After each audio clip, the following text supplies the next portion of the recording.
One of the great things about working on Little House on the Prairie was it was at a time where I was so young and some of the crew members were so old that I have a connection with Hollywood history that really I shouldn't have. One of our makeup people, his name was Whitey, and he had white hair. He was an older gentleman, probably about my age now, but back in the day, I thought he was ancient, over 200 years old. And he did all of our makeup, and we had to wear this really, really thick pancake makeup. It was like a clown orange, and it was applied with a sponge and some water, and it would stain everything. But Whitey was this really, really great guy. But all I knew him for was just like putting on makeup with a sponge, right? So I had no idea that Whitey was Whitey Snyder or Alan Snyder. And he was the personal makeup person for Marilyn Monroe.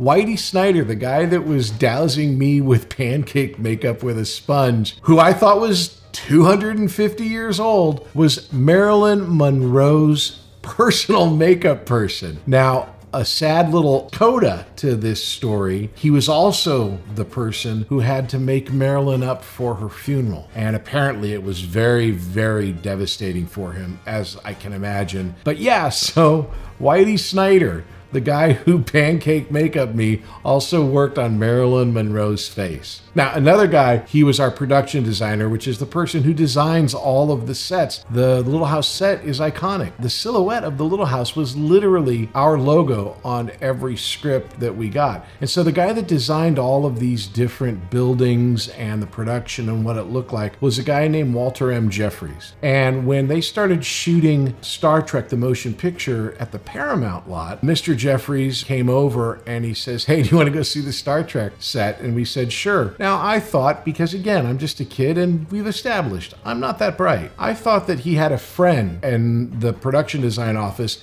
and that's how he was getting on the sets of Star Trek, the motion picture. Well, I was wrong, as usual. It turns out that, of course, Walter Matt Jeffries was the production designer for Star Trek, the TV series. He's the one who designed the Starship Enterprise. So once again, I'm schooled, and the guy that I knew is the one that designed it. Now finally, David Rose was the person who wrote all of the music for Little House on the Prairie. And I found out something about David while I was shooting the show. We were in a soundstage in MGM Studios where we were shooting, and the soundstage that we used to go loop our lines, the ones where we would fix the dialogue that needed to be fixed, was, I forget the number, but it was near the commissary. Always about food with me. So we go to this stage and David Rose was there, and I found out that they recorded Somewhere Over the Rainbow in this very room, that Judy Garland sung that piece of music in the very room that we used to loop and record our music